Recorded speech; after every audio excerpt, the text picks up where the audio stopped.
हमारे YouTube channel में आप सभी का फिर से स्वागत है। आज मैं आप लोगों को दलाल कविता के दूसरे भाग को बताने जा रहा हूँ।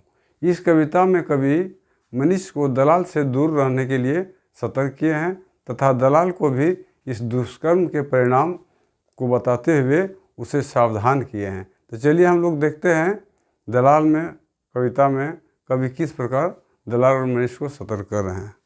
कह रहा है, सरकारी कमेटी कोऑपरेटिव सोसाइटी यार कते परिपाटी, दलाल सब भेला मेल सरकारक सब पालन चूल्हाए गेल। कह रहा है ये दलाल जो है इसमें सरकारी कमेटी है, कोऑपरेटिव सोसाइटी है और कितने भी तरह के परिपाटी है, योजनाएं हैं, सब दलाल के अंदर ही आते हैं। सब काम दलाल के अंदर ही आते हैं। दलाल इसके बारे में सब कुछ जानते हैं। कहने के तात्पर्य हुआ सरकारी कमेटी, कोऑपरेटिव सोसाइटी और जितने भी तरह की योजनाएं हैं सब दलाल के पास हिसाब किताब रहता है। दलाल इस सब के बारे सब जानते हैं। दलाल भेला सब सरकारक सब प्लान चूल्हाए, दलाल सब भेला मेल। कह रहा है जो सरकारी कमेटी है, सोसाइटी है, इसका जो संचालन करता है ये सभी क्या होते हैं तो दलाल से मिले रहते हैं। दलाल से मिलके ही वे काम को निपटाते हैं। वही वाला कर रहा है, दलाल सब भेला मेल सरकार सब प्लान चुरा जाए। चाहे सरकार के काम चूल्हा में जाए लेकिन दलाल का काम होना चाहिए और उसका जो संचालक है उन लोग अपना काम कर लेते हैं। सरकार का योजना सफल हो या नहीं सफल हो इसका उसका कोई परवाह नहीं रहता है। फिर आगे कहता है, सरकारी व्यापार भेल फेल सोसाइटी के मेंबर टूटले मेल। और जब सोसाइटी के मेंबर सब टूट जाता है, जब दलाल सब क्या करता है एक हो जाता है, मेल हो जाता है, मतलब मिल जाता है। सरकारी व्यापार फेल, जिसका सरकार जिस योजना को जिस काम के लिए निकालता है वो फेल हो जाता है। क्यों कि संचालन करता उस योजना की जो संचालन करता है और दलाल मिल के उसके फ़ायदा को, उससे जो काम सही होता है उसको अपना पॉकेट में भर लेते हैं और अपना पॉकेट गरमा लेते हैं। वही वाला कर रहा है। फिर कर रहा है, परिहा नाय दलालक फेरा नाय तो हवे दिशाहरा। मनुष्य को कभी सतर्क कर रहा है कि दलाल के फेरा में कभी नहीं पड़ना चाहिए।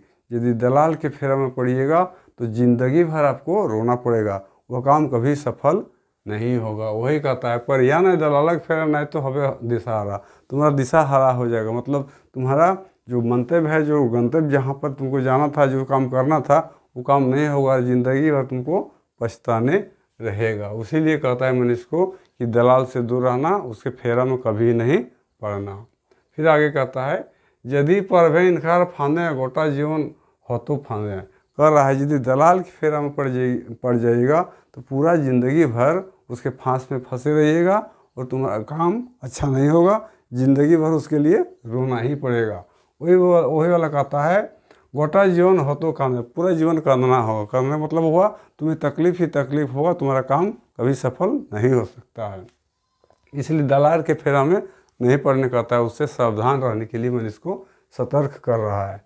फिर आगे कहता है, दलाल भाई समझी बुझी करिया काज जैसे बचे लोक लाज। अब कभी क्या कर रहा है, दलाल को भी हिदायत दे रहा है, दलाल को भी सतर्क कर रहा है। क्या कर रहा है कि जो दलाल भाई समझी बुझी करिया का जैसे बचे लोक लाज। दलाल को कराए, दलाल तुम लोग भी सोच समझ के काम करना, ऐसा काम करना जिससे लोक लज्जा बचे। लोक लज्जा को समाज में बचाना बहुत ज़रूरी है। ऐसा काम मत करना कि लोग लज्जा हो जाए आपके कार्यों से। इसलिए दलाल को भी यहाँ सतर्क कर रहा है। फिर आगे कहता है, रिझाए बुझाए समझी बुझी करिया का जैसे बचे लोक लाज। जो भी काम तुमको करना है तो रिझा बुझा के, मैंने समझा बुझा के, बहला फुसला के ही करना, न कि उसके खून को चूस के, खटमल की तरह उसके खून को चूस के काम नहीं करना है। ये कभी दलाल को परामर्श दे रहा है, सलाह दे रहा है कि समझा बुझा के कोई काम कीजिएगा, सबको खुश करके कीजिएगा, उसको खून चूस के नहीं कीजिएगा। फिर आगे कहता है, आँखें लोकक दिशा और आँखें लोकक दिहा नय बाली बचवे परथुन नय माय काली। उसको कह रहा है किसी के आँख में धूल नहीं झोंकना चाहिए। बाली देना मतलब आँख में धूला दे देना, धूला देना मतलब धोखा देना। किसी भी व्यक्ति को धोखा देने की कोशिश नहीं करना, नहीं तो माँ काली जो होता है सबकी रक्षा करता है, वो भी तुमको बचा नहीं सकेगा। लोग देवी देवता का आराधना किस लिए करता है? जब कोई संकट में पड़ जाता है तो आराधना करता है। तो वही वाला कवि कह रहा है दलाल को कि तुम सावधान हो जाओ, किसी को धोखा मत दो, किसी के आंखों में धूल मत झोंको, नहीं तो देवी देवता जो है वो भी आपका साथ नहीं देने वाले हैं। कहने का मतलब हुआ ये दुष्कर्म है, ये बहुत ख़राब काम है, जिससे आत्मा में दूसरा को ठेस पहुंचता है, ऐसा काम नहीं करना है। ऐसा हिदायत कवि दलाल को दे रहा है।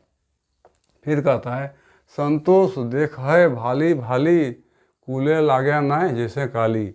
कह रहा है संतोष कवि जो है वो कह रहा है इसे सब घटना को देख के उसको तकलीफ हो रहा है और कह रहा है कि ऐसा कर्म नहीं करना कि कुल में हम लोगों के वंश में काली लग जाए। काली मतलब दोष मैंने दोषी हो जाए, ये समाज गंदगी समाज में आ जाए, लोग घृणा करने लगे लोगों से। ऐसा काम नहीं करना। संतोष जी कवि संतोष जो है लोगों को सलाह दे रहा है, दलाल को यह बात कर रहा है कि ऐसा काम कभी नहीं करना जिससे समाज में तुम्हारा दुष्प्रभाव फैले, तुम्हारा नाम जस खत्म हो जाए, लोक लज्जा नहीं बचे।